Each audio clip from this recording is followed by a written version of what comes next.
Hello cooking lovers, welcome back to our channel Sumi and Jemi's kitchen. আজকে আমরা একটা খুব স্পেশাল রেস্টুরেন্ট স্টাইল একটা রেসিপি বানিয়ে নিয়েছিলাম। রেসিপিটা হচ্ছে white sauces prawn, creamy creamy prawn. একদম এত সুন্দর লেগেছিল বন্ধুরা, একবার আপনারা অবশ্যই এটা ট্রাই করে দেখতে পারেন।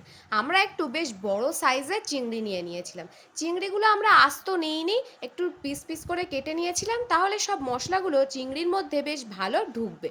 এই জন্যই দেখুন চিংড়িগুলো আমরা বেশ ভালো করে কেটে নিচ্ছিলাম। খোসা আপনারা চাইলে পুরোটা একদম পিল অফ করে নিতে পারেন, আর না চাইলে রেখেও দিতে পারেন, কারণ চিংড়ির খোসা একদমই পাতলা, খেতে কিন্তু বেশ ভালোই লাগে। আমার তো বেশ ভালো লাগে, মুচমুচ করে।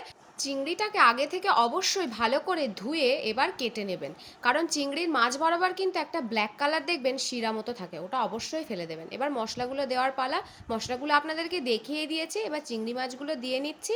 আর মশলাগুলো আপনারা বেটে নেবেন, কারণ পেস্ট দিতে হবে এটাতে। আমরা সব মশলাই খুব ভালো করে পেস্ট করে নিয়েছিলাম। এর মধ্যে ছিল গোলমরিচ, রসুন, লবঙ্গ, আদা।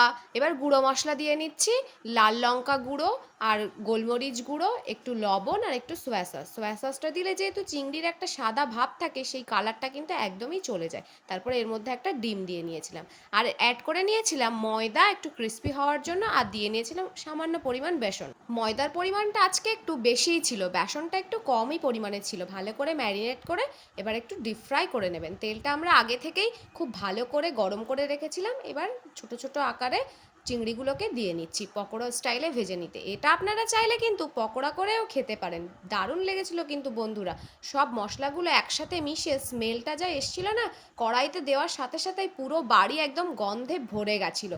মনে হচ্ছিল যেন কি একটা রেসিপি রান্না হচ্ছে। এবার খুব ভালো করে ডিপ ফ্রাই করে এগুলো তুলে নেবেন। সামার স্পেশাল কোনো ড্রিঙ্কের রেসিপি দেখতে চাইলে আপনারা অবশ্যই আমাদেরকে কমেন্ট করে জানান। আপনাদের কমেন্টের আশায় কিন্তু আমরা বসে থাকি যে আপনারা কী টাইপের রেসিপি দেখতে চান। তারপরে এবার ফ্রাইং প্যানের মধ্যে একটু বাটার দিয়ে নিয়েছিলাম। বাটারটা দিলে কিন্তু খুব একটা অন্যরকম স্মেল বার হয়। আর এর মধ্যে দিয়ে নিয়েছিলাম এবার চৌকো চৌকো করে কাটা পেঁয়াজ, আর দিয়ে নিয়েছিলাম জুলিয়ান শেপে কাটা গাজর। গাজর আর পেঁয়াজগুলোকে একটু হালকা হাতে নেড়ে নিয়েছিলাম। বাটারের মধ্যে যখন এগুলো দিয়ে আমি ভাজতে শুরু করেছিলাম, একটা দুর্দান্ত স্মেল বার হচ্ছিল। মনে হচ্ছিল আর কিছুই লাগবে না, এগুলোই শুধু শুধু খেয়ে নেওয়া যাবে। তারপরে এর মধ্যে আমরা কুচি কুচি করে কাটা রসুন দিয়ে নিয়েছিলাম। রসুনটা দিলে কিন্তু আরও একটা দারুণ স্মেল এসেছিল। রসুন দিলে কিন্তু রান্নার স্বাদ আর স্মেল আরও বেড়ে যায়। আমরা বাটা রসুনের থেকে এই কোচানো রসুনটাকে বেশি প্রেফার করি, এটাতে মনে হয় একটা অন্যরকম স্মেল আসে। এরপরে আমরা লিকুইড দুধ ইউজ করে নিয়েছিলাম।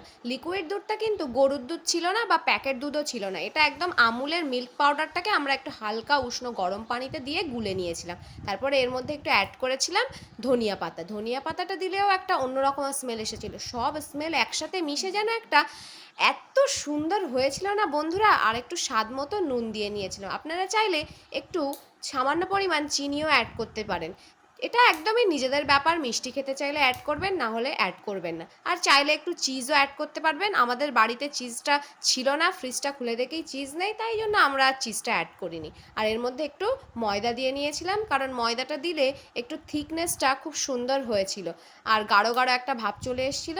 এবারে কিন্তু ভালো করে গুলে গেলে এর মধ্যে আমরা দিয়ে নেব, কি দিয়ে নেব বন্ধুরা, এর মধ্যে আমরা দিয়ে নেব চিংড়িগুলো।